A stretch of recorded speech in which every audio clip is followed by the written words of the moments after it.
آج میں نے ارادہ کیا کہ بیان شروع کرنے سے پہلے ایک خواب سناؤں آپ لوگوں کو۔ آپ بھی حیران ہوں گے کہ آج تک تو کبھی آپ نے خواب کی بات کی نہیں۔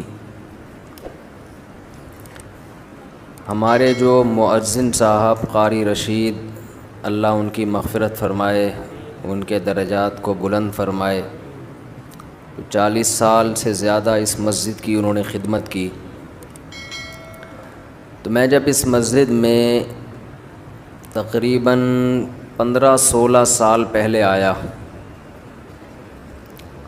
تو یہاں میں نے سوچا کہ میں یہاں بیانات کا سلسلہ شروع کروں، درس حدیث دوں، واعظ کروں۔ ہوتا ہے نا، انسان سوچتا ہے کہ بھئی انتظامیہ سے مشورہ بھی ہوا کہ ہفتے میں کتنے دن درس ہوگا، کب ہوگا، کیسے ہوگا۔ تو یہاں ہمارے قاری صاحب تھے، جو قاری رشید صاحب جن کا انتقال ہو گیا، یہ مؤذن تھے۔ انہوں نے مجھے کہا کہ آپ کے آنے کے بعد مجھے ایک خواب آیا ہے، جب آپ یہاں آئے ہیں تو مجھے ایک خواب آیا۔ میں نے کہا جی کیا خواب آیا؟ اول تو مجھے کوئی کہہ دے نا مجھے خواب آیا ہے تو میں کہتا ہوں ابھی ٹائم نہیں ہے ہمارے پاس، ٹھیک ہے نا، پتہ نہیں کیا سنا رہا ہوگا بیٹھ کے، لیکن بس میرا بھی موڈ اچھا ہوگا تو میں نے کہہ دیا ہاں جی بتائیں۔ کہنے لگے میں نے خواب میں دیکھا کہ میں اور آپ، یعنی وہ اور میں، کہیں جنگل میں جا رہے ہیں، کہیں سفر پہ۔ آگے دیکھا بڑے بڑے جنگلی جانور کھڑے ہیں، اژدہے اور ڈائناسور جیسے، نہیں خطرناک، شیر، چیتے۔ انہوں نے ہمارا راستہ روکا ہوا ہے، ہمیں آگے جانے نہیں دے رہے۔ کہہ رہے ہیں میں اور آپ کھڑے ہو گئے کہ اب کیا کریں، تو راستہ ہی بند ہے، اتنے بڑے بڑے اژدہے منہ پھاڑ کے کھڑے ہوئے۔ تو کہتے ہیں آپ کے ہاتھ میں قرآن تھا، تو کہیں غیب سے آواز آئی یا کہیں پتہ نہیں کوئی الہام ہوا، کیا ہوا کہ بھئی ان کو قرآن سناؤ، ان کو قرآن کا درس دو۔ تو کہنے لگے آپ نے قرآن اٹھا کے درس دینا شروع کیا اور وہ سارے جانور آہستہ آہستہ اپنی جگہ سے ہٹتے چلے گئے۔ تو میں نے ان سے کہا اس خواب کی تعبیر بہت واضح ہے، دین کی دعوت ایک حق کا راستہ ہے نا، اس میں جو رکاوٹ ڈالنے والے جتنے فتنے ہیں، فرقہ پرستوں کے فتنے ہو گئے، ملحدین کے فتنے ہو گئے، بہت سارے فتنوں کی قسمیں ہیں نا، جیسے جنگلی درندوں کی قسمیں بہت زیادہ ہیں، جو آپ کو سیدھے راستے پہ چلنے نہیں جو جنگل میں چلنے نہیں دیتے آپ کو۔ تو ایسے ہی فتنہ پرستوں کی قسمیں بھی بہت زیادہ ہیں، کچھ فرقواریت کی آگ میں جھلسائیں گے آپ کو، کچھ اسلام سے بدگمان کریں گے، کچھ اسلاف سے بدگمان کریں گے۔ تو اس خواب میں نے کہا اشارہ ہے کہ سب کا ایک ہی حل ہے کہ ان کو کس پہ لگا دو، قرآن پہ۔ تو اس سے آہستہ آہستہ یہ سارے خود بخود ختم ہونا شروع ہو جائیں گے۔ تو اس لیے میں نے درس قرآن کو کوشش کی ہے زیادہ فوکس کروں میں۔ پھر قرآن میں بھی آج کل مسئلہ یہ ہے کہ جو قرآن جس کے دماغ میں کچھ ہوتا ہے نا، وہ اس کے حساب سے قرآن سناتا ہے۔ میں اپنی مثال دے دوں، اگر میں نے دماغ میں 4 شادیاں مسلط کی ہوئی ہیں تو میں ہر آیت سے 4 شادیاں کشیدتا رہوں گا، ٹھیک ہے نا۔ یہ ہوتا ہے بعض خطیبوں کے ساتھ، ہر چیز ادھر ہی اٹھا کے فٹ کریں گے۔ میں نہیں کرتا ایسا، لیکن ہو سکتا ہے، یہ نفسیات بن جاتی ہے انسان کی۔ بعض لوگ جو جہاد کے قائل ہیں، ہونا چاہیے انسان کو، وہ ہر آیت سے جہاد جس کا جہاد سے کوئی تعلق بھی نہیں ہے اس سے بھی کیا نکالا جا رہا ہے، وہ پورے قرآن میں الحمد سے لے کے والناس تک ان کا قرآن گھومتا ہے جہاد کے گرد۔ یہ بھی غلو ہے بھائی، جتنا جو چیز ہے اس کو اتنا بیان کیا جائے، جس کو جتنا رکھا گیا ہے نا۔ کوئی اس کو پورا تبلیغ پر، کوئی پورا سیاست پر، کوئی خلافت پر۔ اب تو سیاسی جماعتیں ایک دوسرے پہ فتویٰ لگانے میں بھی قرآن کا سہارا۔ آپ کا آدمی جب وہ غلطی کرے اس پہ قرآن کی آیتیں فٹ نہیں کرتے، جیسے ہی مخالف پارٹی نے وہ غلطی کی قرآن پڑھ کے سنانا۔ فرقہ پرست بھی یہ کام کرتے ہیں۔ آپ کی مخالف رائے پہ کوئی عالم چلا گیا تو فوراً یہودیوں کے علماء والی جو آیتیں ہیں وہ اپنے مخالفین علماء پہ فٹ کرنا شروع کر دیں کہ یہود و نصارہ کے مولوی یہی کرتے تھے، آج یہ مولوی بھی. تو ہر آدمی کوشش کرتا ہے اپنی جو ایک جس کو کہتے ہیں نا فرسٹریشن، جو ایک ٹھڑک ہوتی ہے، وہ ٹھڑک کس طریقے سے پوری کر رہا ہوتا ہے. لیبل کس کا لگ رہا ہوتا ہے؟ قرآن کا. تو میں نے یہ ارادہ کیا تھا. اچھا، ڈاکٹر اسرار احمد رحمہ اللہ تعالیٰ کی ایک اچھی بات یہ لگی کہ ان کے درس میں یہ عنصر کم نظر آیا. میں یہ نہیں دعویٰ کرتا کہ بالکل بھی نہیں تھا، ان کے بھی اپنے کچھ نظریات تھے جو وہ درس میں لاتے رہتے تھے، لیکن اتنی بات ہے کہ انہوں نے قرآن کے وہ مضامین جو قرآن نے بہت اہتمام سے بیان کیے، ان مضامین کو انہوں نے بہت زیادہ ہائی لائٹ کیا ہے.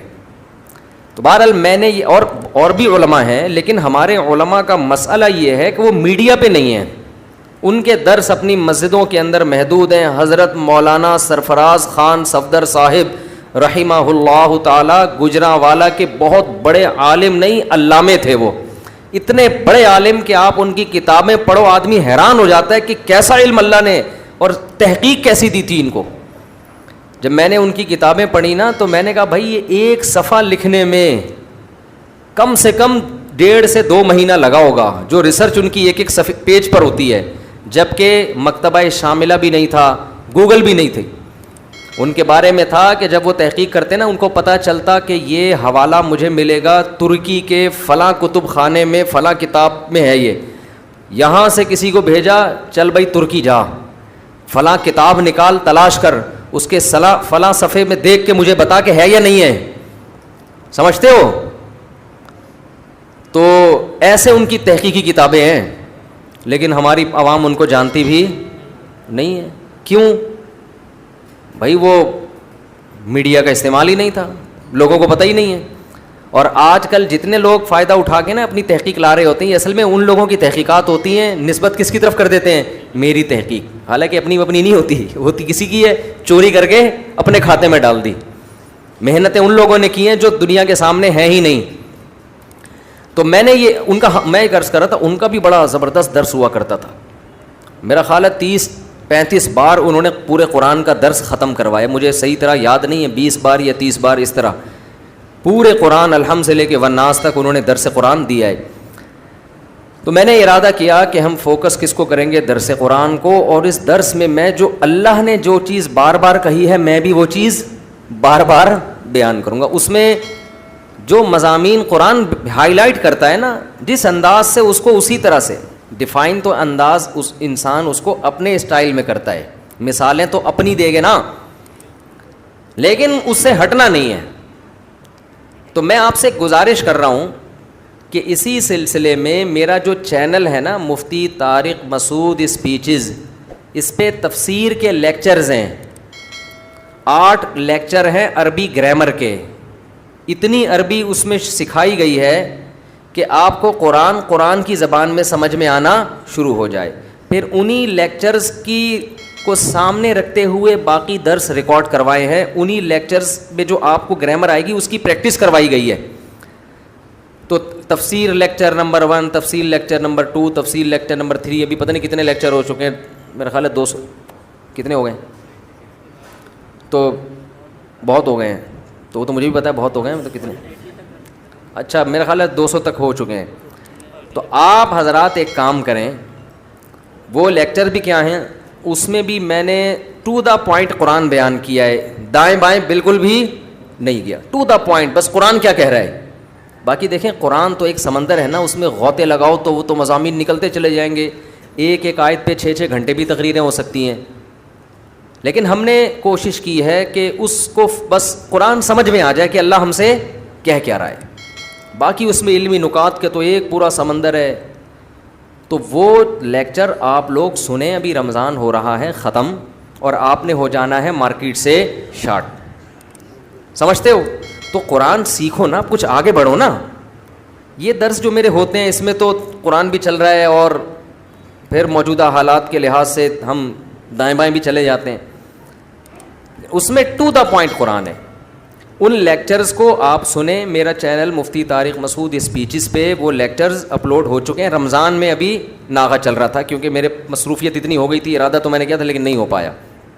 پھر یوٹیوب کی بھی کوئی پالیسی ہوتی ہے, آپ ایک وقت میں اتنا مال ڈال نہیں سکتے یوٹیوب پہ, ٹھیک ہے نا, وہ نوٹیفیکیشن نہیں بھیجتا. تو اس چینل کو سبسکرائب بھی کر لیں. اس کا فائدہ یہ ہوگا کہ آپ کو نوٹیفیکیشن مل جائے گا, سمجھتے ہو. اور بیل آئیکن پہ کلک کرنا نہ بھولیے. وہ ہم نے یوٹیوب سے جب بھی کسی چینل پہ جاؤ نا, آتا ہے بیل آئیکن پہ کلک کرنا. ابے بھائی تو بول آگے, کوئی چیز ویڈیو ہم دیکھ رہے ہوتے ہیں نا, پہلے وہ اپنی قومی ترانے سنانا شروع کر دیتا ہے, تو آدمی غصہ آتا ہے. بات کر ہمارا ہیڈک ہے, بیل آئیکن پہ کلک کر, یہ آٹو پہ آیا ہوا ہوں میں وہاں سن کے نا. تو بیل آئیکن پہ کلک کریں نہ کریں, سبسکرائب کر لیں. اس سے کسی دن غیرت جاگ جائے گی آپ کی. جب بار بار نوٹیفیکیشن آئے گا تفسیر کے لیکچر کا, بھائی لیکچر شروع ہونے والا ہے, تو شاید کسی دن آپ کی غیرت جاگ جائے کہ آج سن لو یار.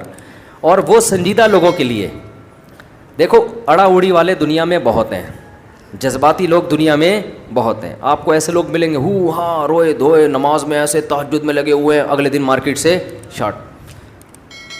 نبی صلی اللہ علیہ وسلم کو وہ عمل محبوب تھا جو نبی فرماتا, حضرت عائشہ فرماتی تھی تھوڑا ہو لیکن پابندی کے ساتھ. تو وہ ہفتے میں صرف 3 دن اپلوڈ ہوتا ہے, پیر, منگل اور بدھ کو. اس درس کی خاصیت یہ ہے کہ بالکل سہل انداز میں عوامی اسٹائل میں ہے, وہ گاڑھا اور پیچیدہ نہیں ہے. میری عادت ہوتی ہے میں وہ کام نہ کروں جو دوسرے پہلے کر چکے ہیں, وہ کام کرو جو دوسرے نہیں کر رہے. ہمارے ہاں یہ بھی ہوتا ہے نا, ایک آدمی ایک کام کر رہا ہے, آپ نے ٹانگ اڑا کے, جب ایک محلے میں مسجد بنی ہوئی ہے اسی کے ساتھ آپ دوسری مسجد کیوں بنا رہے ہو بھائی؟ یہ غلط ہوتا ہے نا, وہاں بناؤ جہاں نہیں ہے مسجد. تو میری عادت یہ ہوتی ہے کہ جو کام پہلے آلریڈی ہو چکا ہے میں وہ نہ کروں. تو جب میں نے یہ تفسیر کے لیکچر ریکارڈ کرنے کا ارادہ کیا, مجھے پتا تھا اس میں بہت ٹائم لگے گا, لیکن ہم نے کہا اب تک یوٹیوب پہ اس طرز کے تفسیر قرآن کے لیکچر موجود نہیں ہیں. اگر کوئی پورا قرآن سن کے سمجھنا چاہتا ہے اور تھوڑا چاہتا ہے کہ مجھے عربی بھی آ جائے, تو میری تحقیق سے پتہ چلا ہے کہ ایسے لیکچرز ابھی تک موجود نہیں ہیں. ڈاکٹر اسرار احمد کے ہیں لیکن وہ اس طرز کے نہیں ہیں, وہ الگ انداز کے, اس کی اپنی افادیت ہے. تو الحمد سے لے کے والناس تک کوئی اگر قرآن سمجھنا چاہے گا, میں انشاءاللہ امید سے کہتا ہوں کہ اگر وہ اس طرز پہ سنے گا نا تو آہستہ آہستہ عربی سے اس کو اتنی مہارت ہو جائے گی کہ خود بخود آگے قرآن سمجھ میں آنا شروع ہو جائے گا. تو وہ لیکچر سنا کریں, تمیز سے 40 منٹ کا ہوتا ہے. روزانہ ایک ٹائم متعین کر لیں یار, ہینڈ فری لگا کے ہم نے بیٹھ جانا ہے, اور کوشش کریں قرآن سامنے رکھ کے پڑھیں. سمجھتے ہو, ایک پین بھی رکھ لیں, اس پہ چھوٹے چھوٹے نوٹس بھی لکھتے رہیں. اور قرآن 15 لائنوں والا ہو یا 17 لائنوں والی, جو قرآن ہو وہ پھر ہمیشہ وہی رہے. یہ بھی ایک اصول یاد رکھ لیں, زندگی بھر قرآن کی تلاوت کا معمول بنائیں ایک جیسا قرآن. اس کا بڑے فائدے ہیں, کیا ہیں یہ بات لمبی ہو جائے گی. یعنی آپ اپنے لیے گھر میں جس قرآن پہ تلاوت کریں نا, قرآن آتے ہیں زیادہ تر 15 لائنوں والے یا 16 لائنوں والے. 17 کا تو میں نے ویسے ہی کہہ دیا, 16 والے. اب ایسا نہ کوئی 17 والا تلاش کر رہا ہوں. تو میں نے چونکہ 15 لائنوں والوں سے حفظ کیا ہے, میں جہاں بھی دنیا میں جاتا ہوں 15 لائنوں والا قرآن تلاش کرتا ہوں.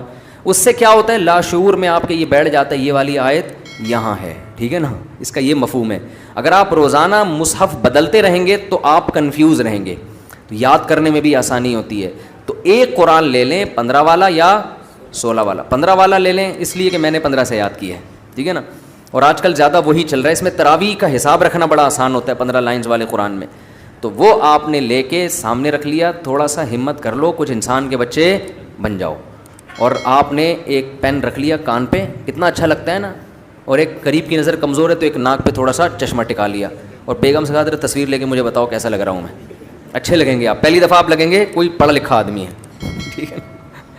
اور لے کے آپ بیٹھ گئے, بھائی کیا کہہ رہے ہیں مولانا صاحب, ٹھیک ہے نا, نوٹ کر لیا. اس کے ویورز کم ہیں. کم کیوں ہیں کہ سنجیدہ لوگ ہی سنتے ہیں نا 40 منٹ. یہاں تو چٹکلے بھی چل رہے ہیں, لطیفے بھی چل رہے ہیں, ہنسی مذاق بھی ہو رہا ہے, پھر عبرت کی باتیں بھی آ رہی ہیں. تو یہاں تو 1 گھنٹہ بھی لوگ نکال لیتے ہیں. وہ 40 منٹ تمیز سے بات لوگوں سے سن نہیں جاتی. تو وہ سن لیں, بہت فائدہ ہوگا. یہ سمجھ کے سن لیں کہ بھئی 40 منٹ کی ایک کلاس ہم روزانہ لے رہے ہیں, اور روز بھی نہیں, ہفتے میں 3 دن. تو اس کی کوشش کریں گے کہ نہیں کریں گے؟ ایک بات تو یہ ہو گئی. دوسری بات, مسائل کے لیے لوگ مسلسل فون کرتے رہتے ہیں. ہم نے پھر ایک یہ آپ لوگوں کے فائدے ہی کے لیے ایک سیٹ اپ بنایا تھا کہ آسک مفتی طارق مسعود ایک الگ چینل بنایا صرف اور صرف مسائل کے لیے. سمجھتے ہو مینیج کیا نا ایک کام کو, مینیج اس طرح سے کیا بھائی کچھ مسائل بار بار پوچھے جاتے ہیں تو کیوں نہ ہم چینل پہ ڈال دینا تاکہ کوئی دوبارہ ہمیں اس مسئلے کے لیے فون نہ کرے, وہ چینل پہ دیکھ لے. تو آسک مفتی طارق مسعود بھی میرا چینل ہے, اس پہ آپ جائیں گے. اگر آپ نے مسئلہ پوچھنا ہے تو پہلے تو آپ سرچ کر لیں لکھ کے کہ یہ مسئلہ پہلے سے بیان تو نہیں کیا ہوا, بیان کیا ہوا ہے تو پوچھنے کی بالکل بھی ضرورت بولو نا نہیں ہے. بیان نہیں کیا ہوا یا کچھ کنفیوژن ہو رہی ہے تو اسی میں مسئلہ پوچھنے کا طریقہ بھی بیان کیا ہوا ہے, اسی چینل پہ آپ جائیں اور اس کے مطابق آپ مسئلہ جو نمبر دیا ہے اس پہ سینڈ کر دیں, آپ کا نمبر انشاءاللہ آ جائے گا, وہ میں ویڈیو ریکارڈ کروا کے بھیج دوں گا. اور اگر کوئی ایسے پرسنل نوعیت کا مسئلہ ہے جو آپ کے لیے چینل پہ پوچھنا ممکن ہی نہیں ہے, آپ کی ساس آپ کو تنگ کر رہی ہے, آپ نام لے کے نہیں بتا سکتے, پکڑے جائیں گے آپ, یہ چھپ کے دوسری شادی کرنے کا آپ کا ارادہ ہے, پکڑے جانے کا شدید خطرہ ہے, تو پکڑے جائیں, میں تھوڑی بچاؤں گا آپ کو ان چیزوں سے. لیکن کوئی ایسا پرسنل نوعیت کا, میں دوسری شادی وادی کی نہیں پوچھ رہا ہوں, اسے بتا رہا ہوں چھپ کے کرنی ہے سوری آپ کا ہیڈک ہے, ایسی چیزیں مجھ سے نہ پوچھیں, میں شرعی مسائل بتاتا ہوں. تو پرسنل کوئی ذاتی نوعیت کا مسئلہ حیا کے خلاف ہے تو اس کا بھی طریقہ ہے کہ اس پہ آپ نے کس سے رابطہ کرنا ہے, ٹھیک ہے نا. تو یہ دونوں چینل سبسکرائب کر لیں گے تو آپ کو فائدہ یہ ہوگا کہ نوٹیفیکیشن مل جایا کرے گا. تو آپ جو سارا دن فون میرا بج کے میں تو پاگل ہونے لگا تھا, وہ تو شکر ہے پاگل ہونے سے پہلے میں نے فون بند کر دیا, فلائٹ موڈ پہ رکھتا ہوں اپنے فون. تو یہ نوٹ کر لیں, پوائنٹ ٹو بی نوٹڈ.